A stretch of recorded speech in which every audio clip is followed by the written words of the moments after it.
From downtown Decatur, it's the Faber Files. Hello, I'm your host, Bill Faber.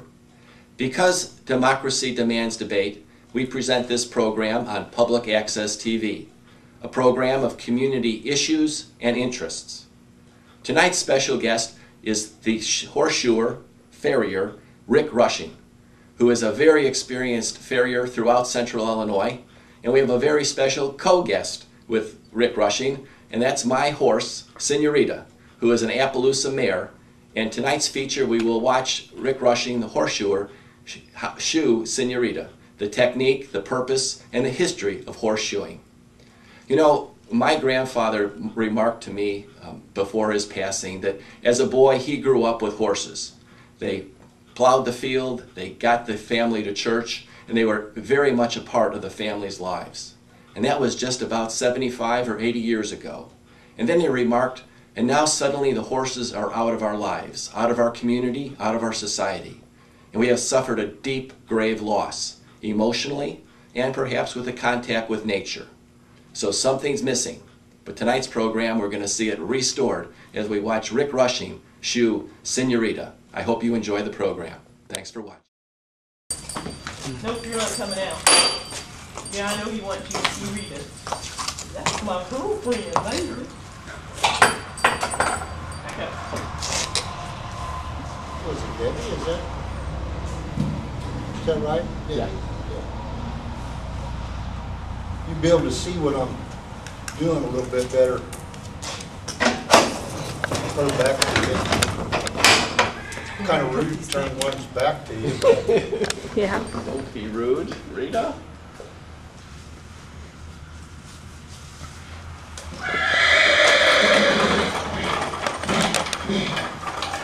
Well, we know somebody likes that shot. Well, the first thing we'll do is pick some of the debris out of here.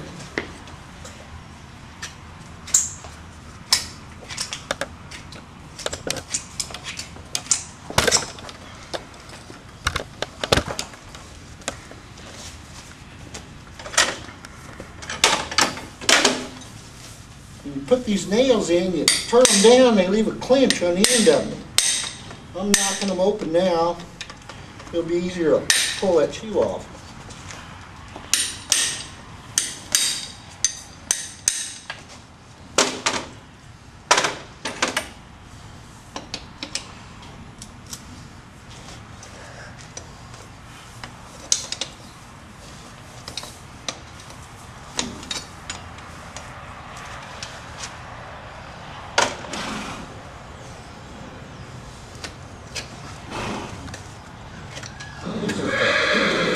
Sole of the foot, it goes down, kind of like a fingernail would.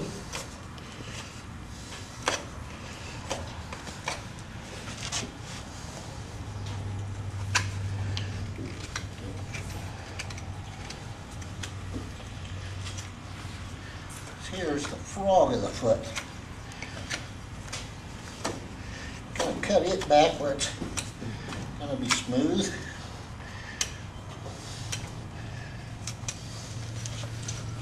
I'll go ahead and lean.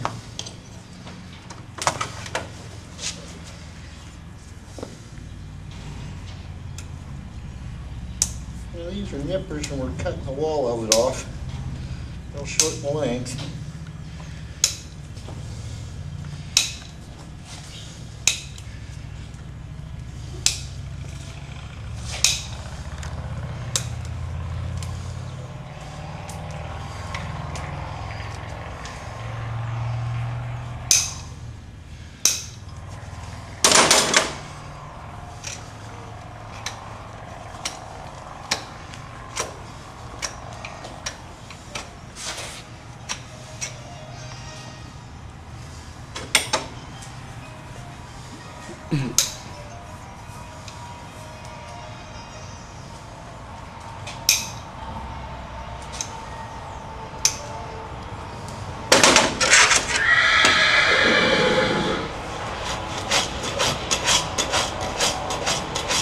Use this rasp to bring this back to level.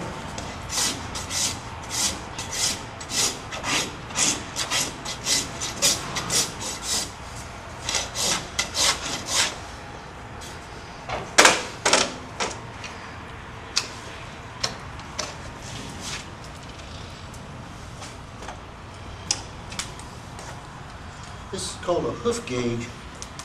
A hoof gauge? Yeah, and you'll put this on them, and that'll give you an idea of the angle of the foot. For her, we're looking for around a 55. And what's the significance of the hoof angle? That gives you a guide.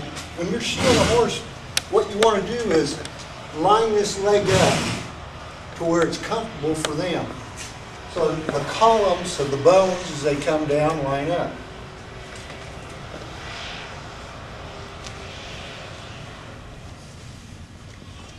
And then we'll take this, after we've dressed this foot off, we'll check the length of the foot so that when we go to the other side, we can match those two things up, the angle and toe length.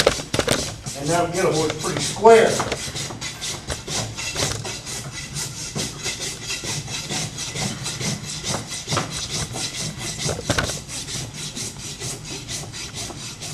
So the front of the hoof is called the toe. Yeah, the very front of it's called the toe. The exterior that I cut off with the nippers is the wall. The wall.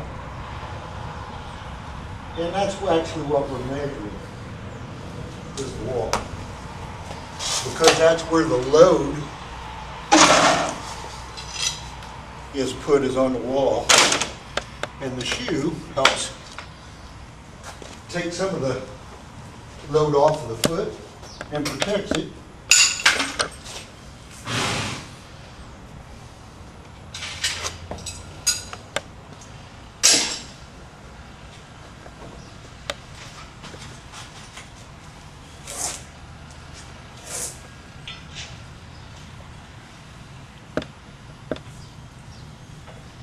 Well, I think we can reset her.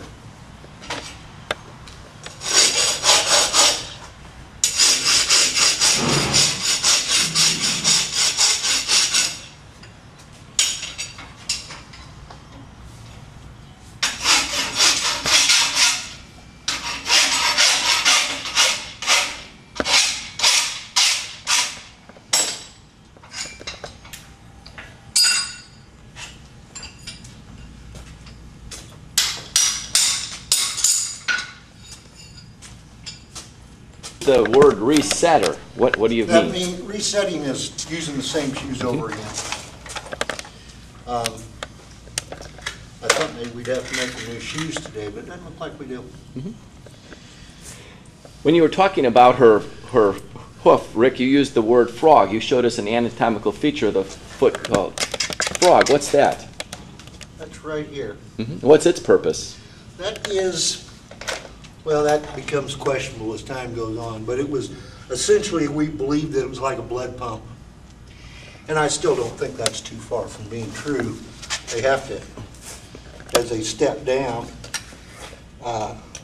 we assume that it pushes blood back through the foot, back up the leg.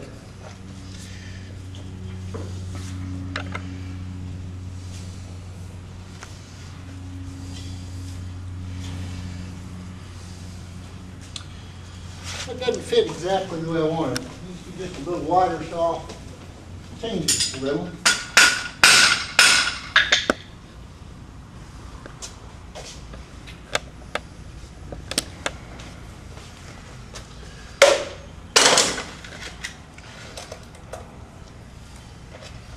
Rick, there's different types of horseshoes that a guy can choose from. Oh, there's hundreds of different variations on the horseshoe. And what kind of shoe do you select for Senorita? This is a basic peg shoe. We flatten the toe out on it, and I'll move it back just a touch right here to make it a little easier for her to break over. as she walks. She's getting a little age on her. And these horses get a lot of wear and tear, and that helps her not have as much trouble with her deep digital flexor tendon.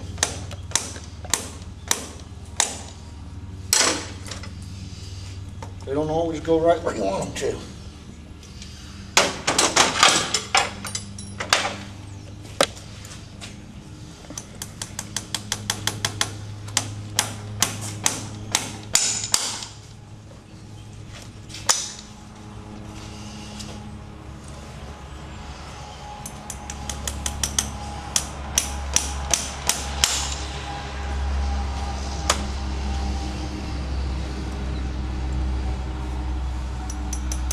Well, Rick, as you explain the purpose and function of the horseshoe, it's very much for the horse's health. It is for the horse's benefit, as well as ours. We want to use them, so like putting good tires on your car.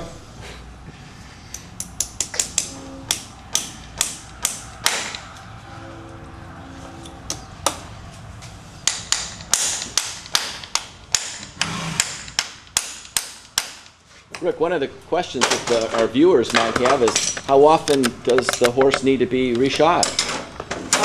We'll do them about every 6 weeks. And that's the norm, 6 to 8 weeks. Some horses require a little more than that. Just turn it around, we'll do the finish that foot on the front to us.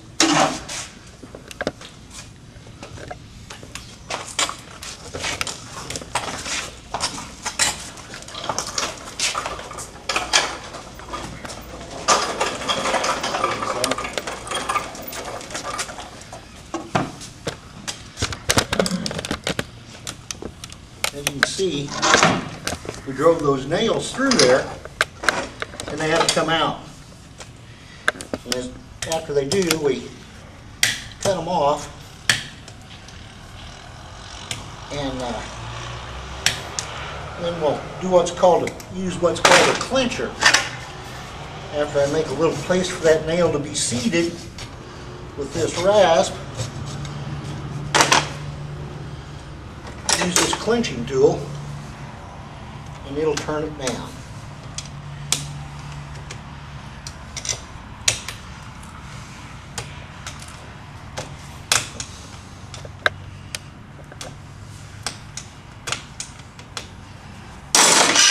And use the rasp and go over it again. Take all the roughness and burrs off of it, and if for some unforeseen reason she would pull it off, by taking that and smoothing that out, there's not as much of it, so hopefully if it gets pulled off, it'll just come off there and not tear a hole out of her foot.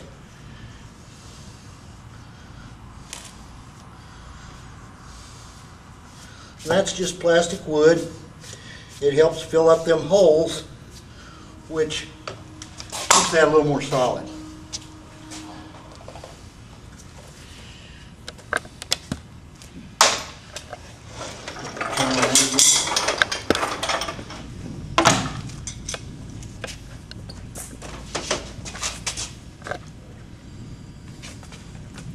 Oh, I got the back is there. We'll mark it.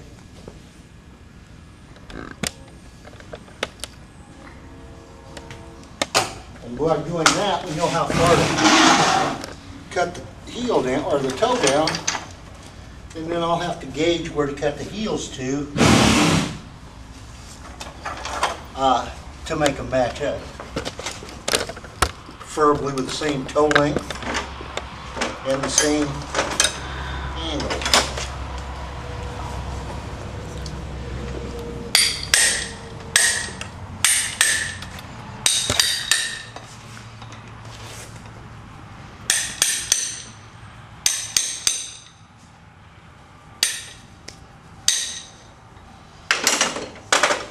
So every horse would have a different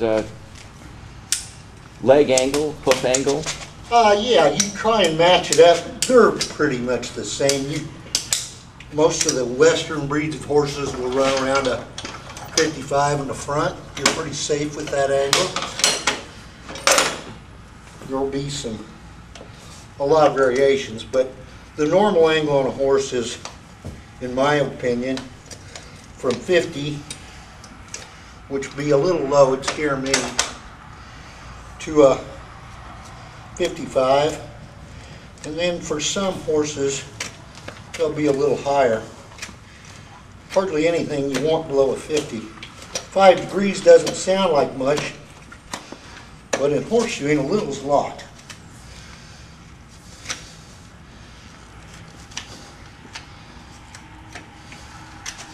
Now some horses, Rick, wear no shoes, but they still need to be trimmed and tended to. Yeah, by the they farrier. still get trimmed, and they usually get it about the same, about every 6 or 8 weeks. Mm-hmm. So what happens to a horse whose owner doesn't care for the horse's feet? Well, some of them get diseased and have a lot of trouble. Some of them wear down naturally, kind of like a Mustang does, but that doesn't happen very often. Well, a Mustang's hoof will wear down because it's traveling rough ground and covering That's correct. lots of miles every day. You bet.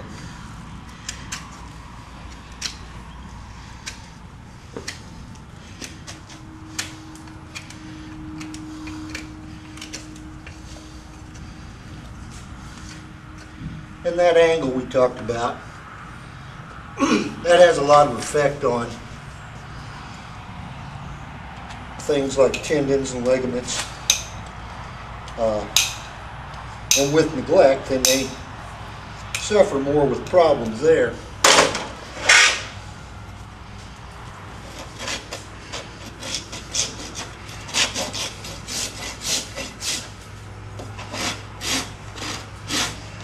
As the horse ages and gets to be a senior citizen, Rick, do you change the technique or the shoes that you use? Well, I told you I slid that shoe back a little bit. Mm-hmm. After they get to be 8, 9 years old, have been rode a lot, they need some relief on the deep digital flexor tendon. And that would be the difference for her. In the mid-90s, so we've done her pretty much every 6 to 8 weeks.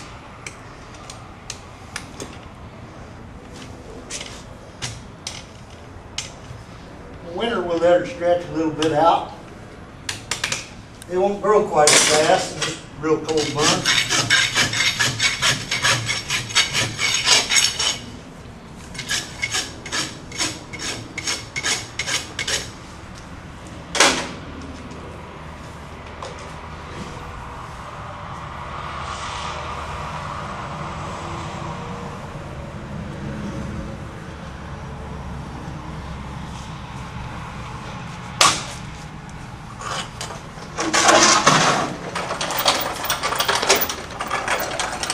Back here, we don't put shoes on her, we just trim her.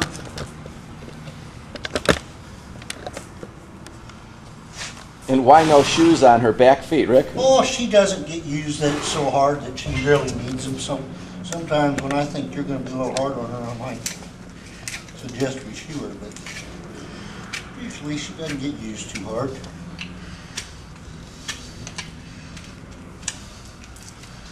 And she holds up pretty good solid wall back here. Her front end, as you mentioned, that crooked foot, little difference in the way her feet grow.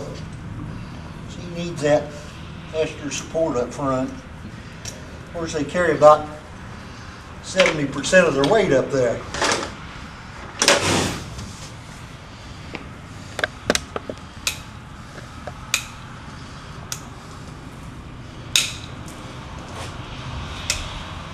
Now, many of the horses here in Macon County are quarter horses. Would you figure that that's the majority of horses you work with? Well, a lot of my business is in Sangamon County, and I do a variety of horses. I do a lot of quarter horses, but I do a lot of Arabian horses and a lot of dressage horses, which are usually warm bloods. I have several Morgans, just about every breed. Mm-hmm. I've been at this a while, so I've had experience in about every breed. I don't do any race horses anymore. Used to do a lot of those here, but quarter horse race business almost non-existent in this state now. So most of what I use show horses of different breeds. You had used the word dressage horses. Now that's kind of a fancy training horse, and they're usually bigger horses. That's what's popular in them is what they call warm bloods, which is a cross of draft horses and a light breed. But most of them are breeds now that come from Europe. The United States, we have an American warm blood, which is usually a cross of a draft and a light breed thoroughbred or something, and then crossed again to come up with ours. But of course in Europe, their horses go back to, they don't call them breed registries, but they kept track of them since the 1600s, pretty close. So, and that's where a lot of our warm bloods come from, is that kind of breeding, if not directly from Europe. Now, when you use the word draft horse, you're talking about like a Belgian or a Percheron, Yes. like the Amish have down in Arthur. You bet.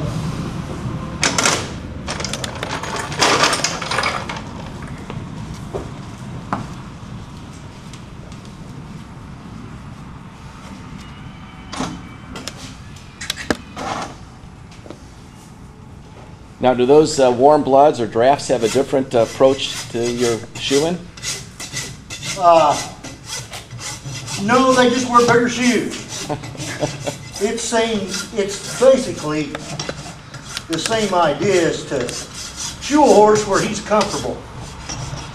And so we'll use some different shoes on them, but doesn't vary much.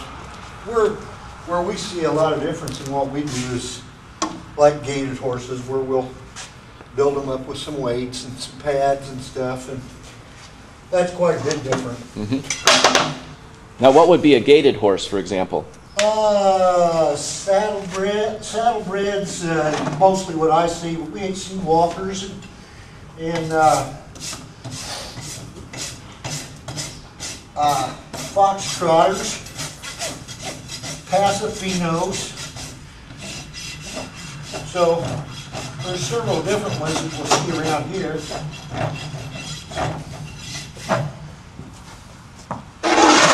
And the term gaited horse is kind of a catch term that describes all those horses that don't normally just walk, trot, and canter. But that's pretty much what this Senorita's like right there. Well, she was well behaved for you. Yes, she was. It's normal for her. She's quite the gal. Well, Rick, if we could just ask you a little bit about your background. Where did you get your farrier training and experience? I had an interest in it, and after I got drafted into the Army, I come back and went to school at Macomb Midwest Horse Shoeing School, which is no longer there, but it's over here in Auburn, Illinois, and a new guy's running it. So that was my start. I've been doing it for 38 years, long time for horseshoeing. And I've been fortunate to run a shop on the Illinois State Fairgrounds for 20 years. And there got a large number of my clients and seen a lot of different breeds of horses. And learned how to shoot those gaited horses, Western horses. And the Western horses herself, I mean, there's a lot of varieties besides just a regular shoe. Reining horses got to have sliding plates, and pleasure horses, we shoe mostly aluminum. And so there's a big variety of different things you might have to do to them. And it's been a rewarding thing for me. Allowed me to meet a lot of different people from all over the country. And you've been your own boss. You're an independent businessman. If a man or woman was looking at your interview here this evening and was interested in getting into the business for themselves, what would you advise, Rick? I would advise them to go to school. If not here at Auburn, then find a school to go to that works for them. It's not a short-term thing. Then after they get out, it's best if they hooked up with somebody that's been doing it a long time and learn what it's like out in the field to do it. Because you can only get basics when you're in school. And after that, it's that way you also meet some people if you go with somebody else. And you know, I've seen this business is mostly word of mouth. It's not really anything you can advertise and get very much clientele. I'm sure some comes that way, but the horse community is kind of a close-knit thing, and so that's kind of what it takes. It's hard for somebody that doesn't have a horse background to get started because you have to have the horsemanship or you're just not going to get along. If you approach these things wrong, the nicest one in the world can scare you to death. They do me. Mm-hmm. And so it's a good idea to get some horsemanship background before you get the horseshoeing part of it under you. Where would a man or woman get that horsemanship background, Rick? I think find somebody to go to work for them. If you start out cleaning stalls, that's a good place. And if you demonstrate that you can handle the stock, you just don't know what you can move up to. But if you need to do it as work, if you're young and you just have an interest in ride and stuff, that's a start. But it's not something you get in a short order of time. It's a long process to learn things that you need to learn about it. And there's a lot of bad things you can learn along with the good. So it's important to find the right people to get associated with.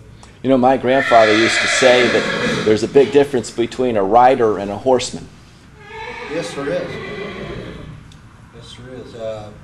My horsemanship I've learned mostly through horseshoeing. I had a little before I started, which helped, but it's led me to judge horses in 7 different foreign countries and all over the United States, and it's been very rewarding to me. But I can guarantee anybody that wants to do this, look at me, I'm sweating. This is hard work. Every day you get around them, it is nothing but hard work. And about anything to do with horses is nothing but hard work. Speaking of traveling, you were judging some shows in Germany not too long ago. Yes, I was there. Last time I was there was in 10, and I was there at 01 when at 9/11. So that was kind of a bad time to be there, and got laid over another 8 days. Was fortunate that they paid me in cash because it took a lot of money to live over there. Rick, thanks so much for letting us watch you shoe Senorita this morning. We all learned a real lot. It's been my pleasure, Senorita.